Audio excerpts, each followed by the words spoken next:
तेरा union Jal Shakti minister announces third national water awards in the best state category. Uttar Pradesh awarded first prize, Rajasthan second and Tamil Nadu third. देखिए, भारत में एक मंत्रालय है जल शक्ति मंत्रालय। इस जल शक्ति मंत्रालय ने कुछ अवार्ड दिए हैं वाटर कंजर्वेशन से रिलेटेड, जिसमें पहला अवार्ड स्टेट कैटेगरी में अपने यूपी को मिला है, तो खुशी की बात है। दूसरा ये मिला है राजस्थान को, तो दोहरी खुशी की बात है। और तीसरा मिला है तमिलनाडु को, ये भी अच्छी बात है। तो हम समझेंगे इस अवार्ड के बारे में।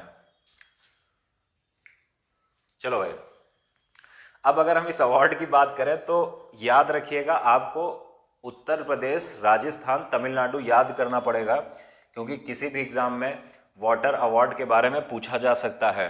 तो इसको मिनिस्ट्री ऑफ जल शक्ति ने 2018 में लॉन्च किया था।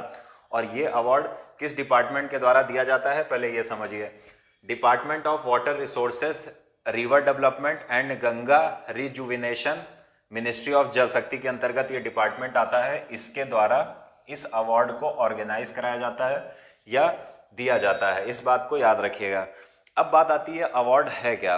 देखिए, हमको पता है कि भारत में जल की कमी है, तो वाटर के जो कंजर्वेशन से रिलेटेड जो भी प्रयास किए गए हैं, वो चाहे किसी राज्य के द्वारा किए गए हों या फिर किसी इंडिविजुअल के द्वारा किए गए हों या किसी ऑर्गेनाइजेशन के द्वारा किए गए हों या किसी स्टार्टअप्स के द्वारा किए गए हों, सरकार उनको एक प्रकार से सम्मानित करने के लिए ये अवार्ड देती है, ताकि अगर सरकार जिन लोगों ने वाटर कंजर्वेशन में अच्छा काम किया है उनको अगर सरकार सम्मानित करेगी, अवार्ड देगी, पुरस्कार प्रदान करेगी, तो इससे क्या होगा, और लोगों को भी बढ़ावा मिलेगा, साथ ही साथ जो लोग काम कर रहे हैं वो भी मोटिवेट होंगे। तो ऐसा नहीं है कि किसी राज्य को ही दिया जा सकता है, राज्य को भी कैटेगरी में दिया जाता है, स्टार्टअप्स को भी दिया जाता है, इंडिविजुअल को भी दिया जा सकता है, किसी भी ऑर्गेनाइजेशन को दिया जा सकता है। अब बात आती है कि इसका ऑब्जेक्टिव क्या है। तो देखिए, पहला ऑब्जेक्टिव ये है कि इसके माध्यम से, इस अवार्ड के माध्यम से जो भी राज्य, जो भी ऑर्गेनाइजेशन, जो भी इंडिविजुअल वाटर कंजर्वेशन के क्षेत्र में इम्पॉर्टेंट भूमिका निभा रहा है उसको मोटिवेट करना।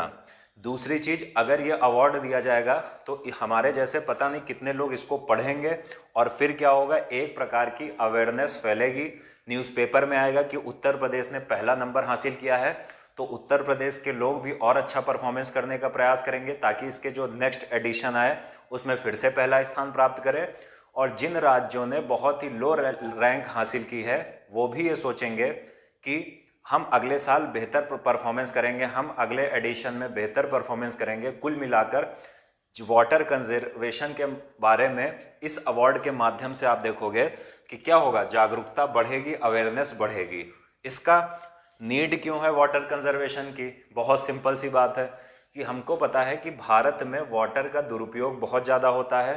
पहली चीज़ है कि वाटर बहुत ज़्यादा यूज़ होता है, और दूसरी चीज़ क्या है कि क्लाइमेट चेंज की वजह से हम देखते हैं कि मानसून में बारिश भी कम होती है, तो जो वाटर सप्लाई होती थी वो भी कम हो गई है। तो इसके दो एस्पेक्ट्स हैं। पहले एस्पेक्ट्स ये हैं कि पहला एस्पेक्ट ये है कि हम बहुत ज़्यादा वाटर का दुरुपयोग करते हैं, हम का मतलब आप भी आते हैं।